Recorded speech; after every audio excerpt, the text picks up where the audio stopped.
Okay, the United States in its early stages was being tormented by one of the first Islamic terrorist organizations in modern times that was called the Barbary Pirates. They were terrorizing American troops, American ships of commerce at sea. They were taking American businessmen captive at sea, American traders by the hundreds, by the thousands, and they would take them hostage. And these Islamic terrorists, the Barbary Pirates, demanded ransom from the United States government in order to free these hostages and to allow them safe passage. And at that time, the American economy was very fragile, so it was destroying the American economy and disrupting American trade at that time. And the American Treasury was not so great that we could afford to give up all of tremendous amounts of money to these terrorists. We're talking millions of dollars in a time when millions of dollars was worth billions of dollars. And so at that time, what happened? Basically, George Washington and John Adams and their successors, Adams and Washington caved into them. And Jefferson, when he became president, he said that's it. I have to put an end to this. We can't afford this ransom that we are paying these terrorists. Jefferson went out and bought a copy of the Quran, and he read it, and he read it thoroughly from beginning to end. And when he came out of that education that he gave himself, he knew what had to be done. And at that time, there was no American Navy. He sent the Marines out to fight against these Barbary pirates, and they won the battle. And the Barbary pirates were soundly defeated, and American ships were given safe passage, and there was no more paying ransom to these Barbary pirates.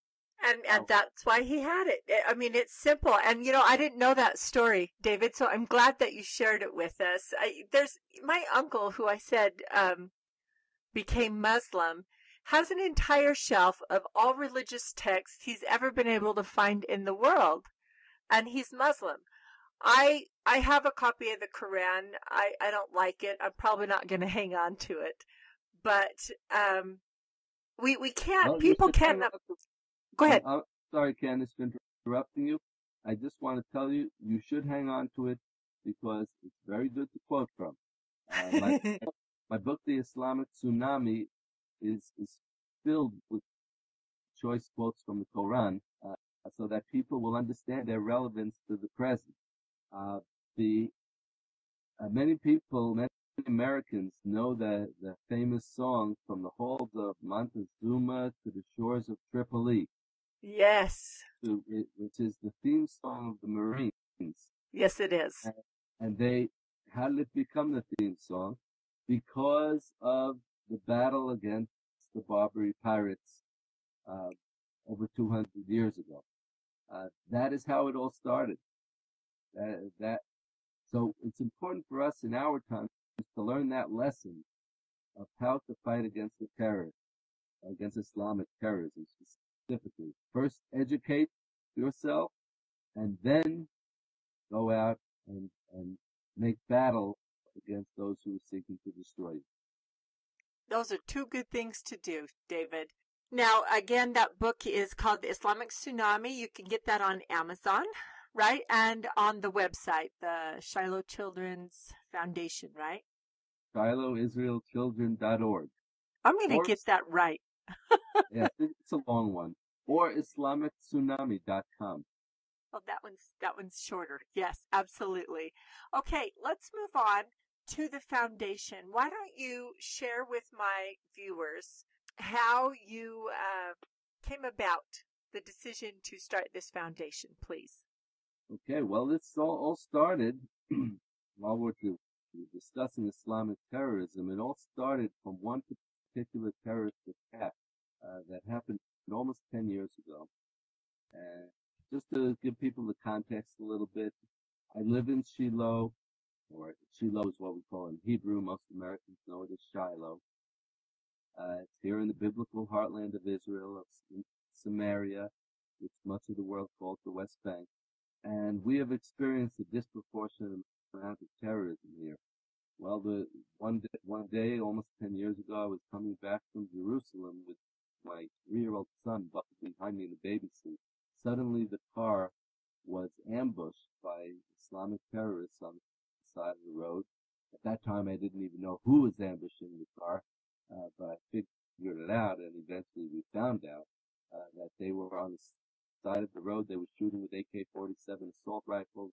The car was hit with bullet after bullet, and one bullet went into my left leg. The blood started coming out almost like an open fire hydrant, and I quickly tried to start the car. I couldn't get it to start. The car was just coasting down a hill. The car was dead, and I shifted gears 5, 6 times trying to get the car to start. It was not starting. The blood was all over the place in the front of my car, and my leg was pounding, I guess from the loss of blood.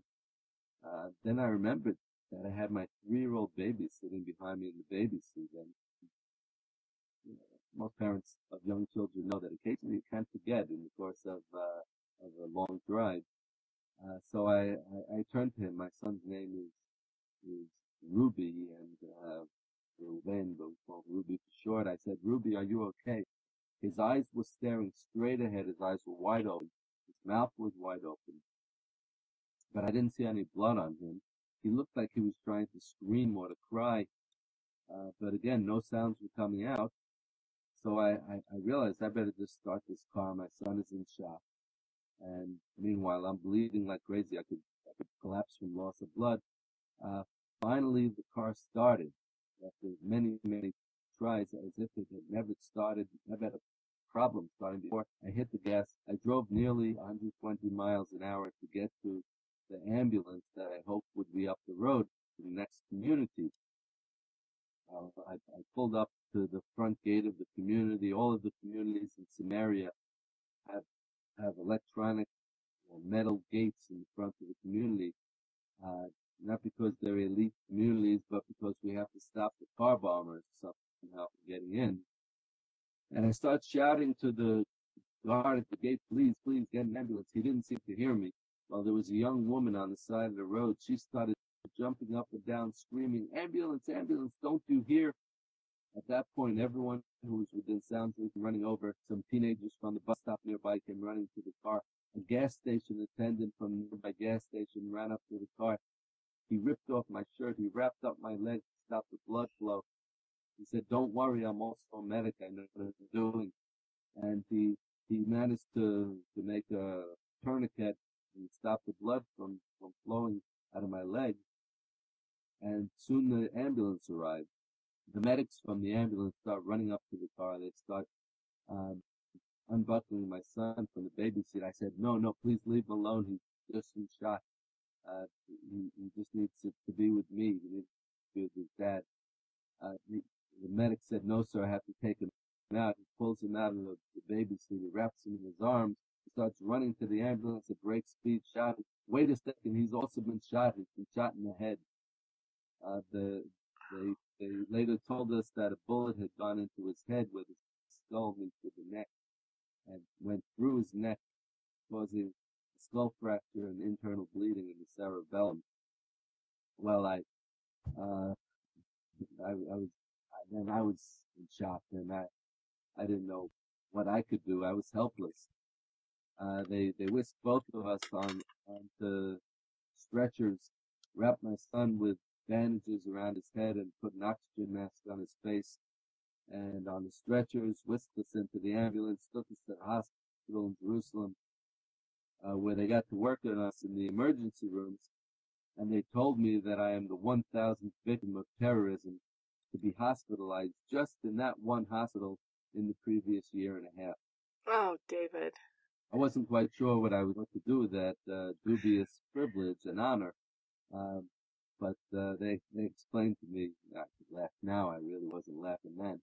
But they explained to me that they're telling me this because the media was amassed outside that emergency room because they wanted to interview me and photograph me and my son because we're the 1,000th victim of terrorism.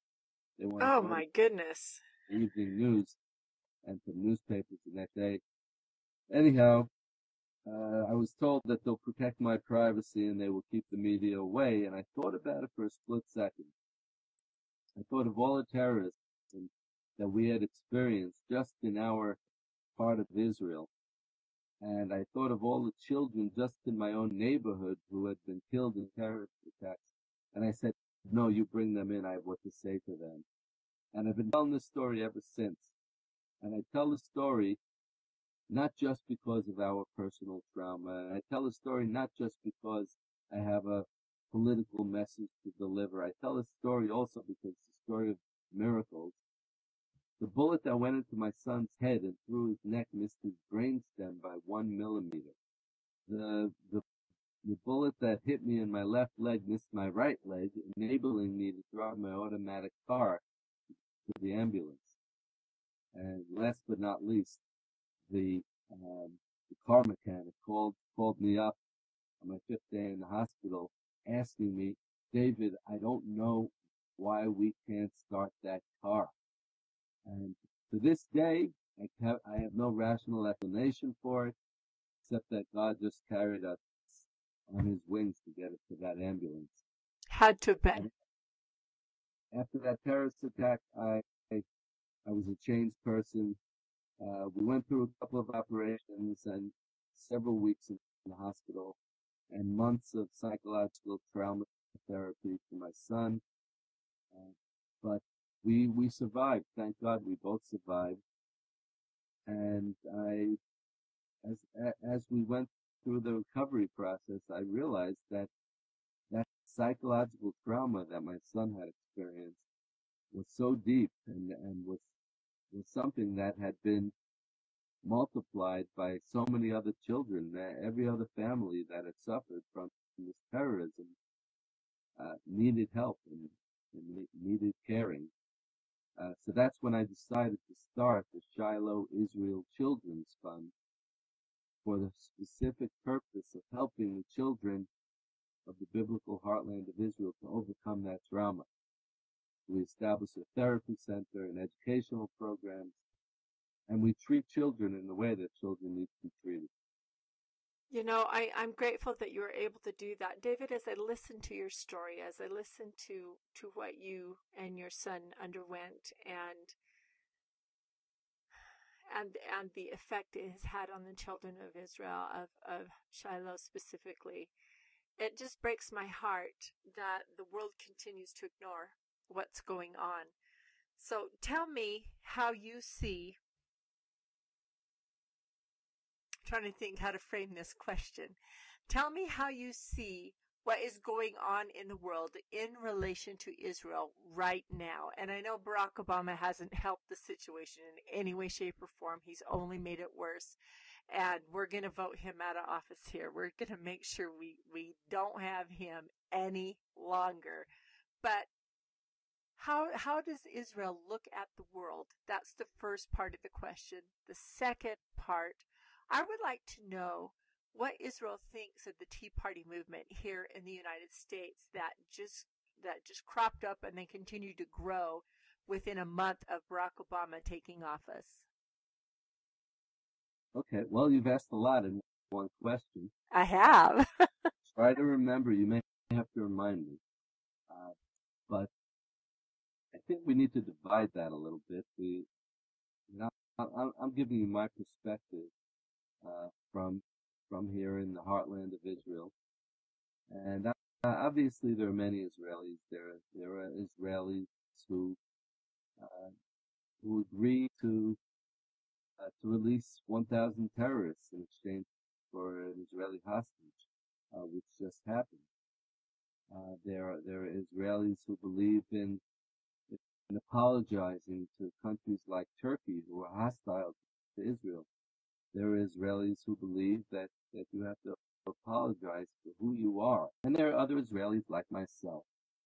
And we are a big part of Israel, probably a majority of Israel, who believe that the land of Israel was given to us by the God of Abraham, Isaac, and Jacob, who believe that Israel is is our eternal inheritance and needs to be taken care of, and that we don't have a right to give any of it away. In any kind of peace agreement, uh, any peace agreement that's based on true reciprocity has to be peace for peace. If you want peace, we will give you peace. We say to our enemies, and if they don't want peace, and they just want to take a big piece of Israel, well, then the deal's off, and that's how we need to explain things as far as our internal issues here. How does it relate to the United States? Well, the United States is a country, as we discussed earlier, that's built on biblical foundations. It's a country that has always understood that connection with Israel. And there is a verse in the Bible, and by the way, I heard you said earlier that you actually read the Bible. Well, not only I you, studied it. the best-selling book of all time. Yes. And the best-selling book of all time for a reason, because there are countless moral lessons to be gained by reading it. Yes. And the moral lessons to be gained, and also lessons of international relations and understanding how to relate to different countries in the world and how to relate to Israel. So it says in the first book of Genesis in the Bible that those who bless Israel will be blessed, and those who curse Israel will be cursed, and all of the nations of the world will be blessed through Israel. Okay, now there's a fellow named George Washington, who was the first president of the United States, and he spoke of those blessings that come through the relationship with Israel.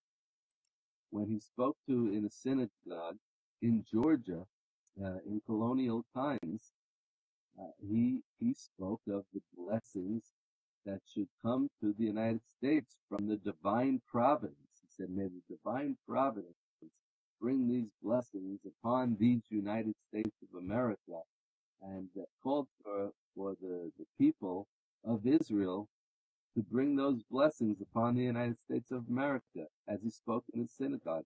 This is the President of the United States talking. So it was something that was understood. I'd like to jump ahead, if I could, to a president named Harry Truman. And Harry Truman obviously was president shortly after World War II. He succeeded Franklin Delano Roosevelt. And he also understood that connection with Israel. He understood that biblical, historical, moral, values-based connection with Israel. And the Truman biographer, and this is a whole segment that I'm pulling from my book, The Islamic Tsunami, and if people want to read all the details, they would have to go to the book, of course, but I'm describing it now for you in a shortened version. The Truman biographer said that President Truman, he only saw a couple of times when President Truman became emotional. And both of those, the two times that come to mind, had to do with Israel. One was when he met the Prime Minister of Israel, the first Prime Minister of Israel, David Ben-Gurion, and the other time was when he met the Chief Rabbi of Israel. So I'm going to tell you a little bit about that story. The Chief Rabbi of Israel came to the United States to visit President Truman shortly after President Truman supported, and he was the first world leader who supported the reestablishment of the State of Israel in 1948. So the rabbi, his name was Rabbi Herzog, he came to visit President Truman a couple of years later to thank him for being on board with Israel. And when it came to, he sat down with the president, and the chief rabbi pulled out his Bible, and he started reading from the book of Ezra in the Torah, in the Bible, and which speaks about the benevolent Persian king Cyrus, Yes. who wasn't Jewish, but he helped. It was pivotal in rebuilding the second temple in Jerusalem after the first exile. Yes, he was. From the land. So when the chief rabbi started reading this to President Truman, he was a very bright man. he understood right away that the rabbi was making an analogy with himself, with with President Truman. And he said, "Tell me, Rabbi, is it true that God has a hand in this, meaning in the reestablishment of the state of Israel in our times?" And the rabbi said to President Truman, "The Almighty God put you in your mother's womb so that you would have a hand in the reestablishment of the state of Israel in our times." When President Truman heard this, he burst into tears. He became very emotional because he understood that connection. He understood that biblical connection between Israel and the United States and how pivotal it is for the United States and how it brings blessings to the United States. And shortly thereafter, the United States began its great baby boom and economic boom in its history and in modern history. And Yeah. President Truman understood. He did understand, and there are many of us who also understand. I was actually having this conversation just 2 nights ago as I was driving down from Idaho with a couple of friends, and we were talking about that very thing. Not specifically the visit between the rabbi and President Truman, but that it is in the Bible that as Israel's future is, so goes the nations, you know. And yes, it is. It really, really is. And the young man I was talking to is a libertarian here, and after I explained to him that was in the Bible, it wasn't just I think we need to stand with Israel. He said, "Oh my goodness, I didn't know it was in the Bible. Well, I'm in. I stand with Israel now." And it was that quick. And so it makes me wonder how many people haven't read the Bible. How many haven't read this book that our entire religion is founded on, both the Old and the New Testament. And I realize, David, that's the Old Testament for you guys, specifically the first 5 books. But for Christians, it's the whole book. And we have things that we are supposed to do. And one of those is to study our book of Scripture. And it's right there. Right. Well, let me point out, I'll just make a small correction here. Okay. That we, the Jews and Christians, we do have our differences in the books that are followed. We follow the Old Testament, which isn't just the 5 books of Moses. It's the writing to the prophets and it's the other writings like Ecclesiastes and the Proverbs and Psalms that came afterwards. But we follow all those books. It's only the New Testament where we differ. But let me say this. You brought up libertarian. You asked before about the Tea Party movement. Yes. I'd like to tell you a little bit about what I think of the Tea Party movement. Okay, I'd like to know. I happen to think that the Tea Party movement is one of the best trends in American politics and in American history. I think it's just a wonderful thing. I think that many, I look at people like Congressman Allen West, for example, or Senator Marco Rubio and Michelle Bachmann.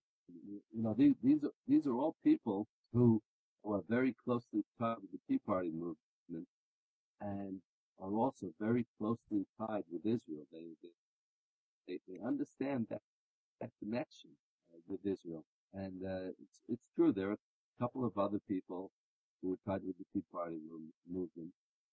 My own senator included. Okay, I'm not sure, but Mike Lee. Anyway. Okay. Well, I'm not sure what Senator Lee's views are on Israel. Perhaps you could fill me in, but same as mine. Okay, beautiful. Well, there are some people like Ron and Rand Paul who don't seem to understand that Israel connection yet, and are just focused on the economic yes. side of the Tea Party movement, which is certainly an important side of the Tea Party movement. The basic principle that you don't spend what you don't have. And, yes. And that the United States was built on private initiative and people going out and being creative and developing independent businesses and Uh, and that's how America grew. The Tea Party movement understands that. But I would say most of the Tea Party movement does also understand that America should not be apologetic of its greatness, and America should not be apologetic of its roots, and America should not be apologetic about defending those roots and defending that great. And that's where there's been this turn in the Democratic Party, unfortunately. And I'm always focused on Obama, obviously, but because I included in the title of my book. But the Democratic Party as a whole has taken this leftward shift, the shift towards secularism, an anti-religious approach, which denies the roots of the United States and what has made America great, has also denied that the whole concept of personal initiative, that America is built on creativity, on entrepreneurship, and all of these things seem to have been lost in the major part of the Democratic Party. Seems to believe that America is built on handouts. Certainly not the case. Yeah, I absolutely agree. And those people who follow Ron Paul have asked me often, what foreign aid do I think needs to be cut? And I always say everything but Israel, and they just lose their minds because I don't think we should ever cut off Israel. And like I said at the beginning of the interview, David, for me, it is not only a personal, it's a sacred responsibility. So we're coming to the end of the interview. Is there anything, why don't we end this up with the Shiloh Children's, you go ahead, tell. Children's Fund. Shiloh Israel Children's Fund. Okay, I swear I'm going to get that sooner or later, David. It's okay. If anyone wants to get more information, all they have to do is just Google it.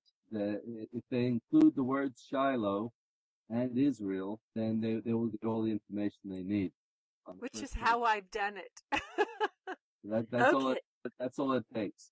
But I could just tell them once again, all they have to do is go into ShilohIsraelChildren.org, and they can get all the information. There are lots of videos about the work that we do with the terror victim children here in Israel, and there are videos, there are stories, and there's also information of how to support what we're doing, how to stand with us, how to partner with us.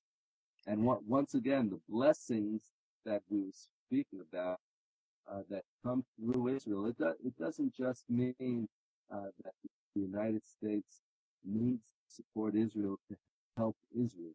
Through that support, the United States is helped. Through the intelligence sharing that Israel has with the United States, through the fact that Israel is this bastion of democracy and freedom here in the heart of the Middle East, which is an Islamic wasteland. I think that is a tremendous value to the United States. So, in short, we need to be standing together in these times, and one way of partnering with Israel in a very real way is to partner with the Shiloh Israel Children's Fund to help the terror victims and to rebuild the biblical heartland of Israel through the children, which is what we do here. I'd also like to invite all of your listeners to come visit us here. You know, one problem with a lot of nonprofit organizations is that sometimes the nonprofit organizations are raising money and you don't know where the money is going to. And that's not so with the Shiloh Israel Children's Fund. Everyone who gives is invited to come and see for themselves what we're doing here in the heartland of Israel. And I issue that invitation that sincerely, and of course to you, Candace, and to all of your listeners. They can just be in touch with me through the website, and they can find out more. Thank you, David. I just can't stress how much I do support your foundation, and his book, The Islamic Tsunami, and everything that David is doing. I have interviewed you, 2 or 3 times now, David? I think. Been a few times already, yes. Yes, it has. And I will continue to do so because I do believe that you are doing a wonderful work there. And I love having you there to give me the update on what's going on in Israel and how things are playing out. So thank you. I know it's late there, so thank you for joining me. and for joining Turning the Tide and sharing with us the knowledge of that you have gained as both an American and an Israeli citizen living there in the heartland of Israel. Well, thank you, Candace. I've enjoyed it very much, and I look forward to being with you again at another time. Absolutely. Thank you, David.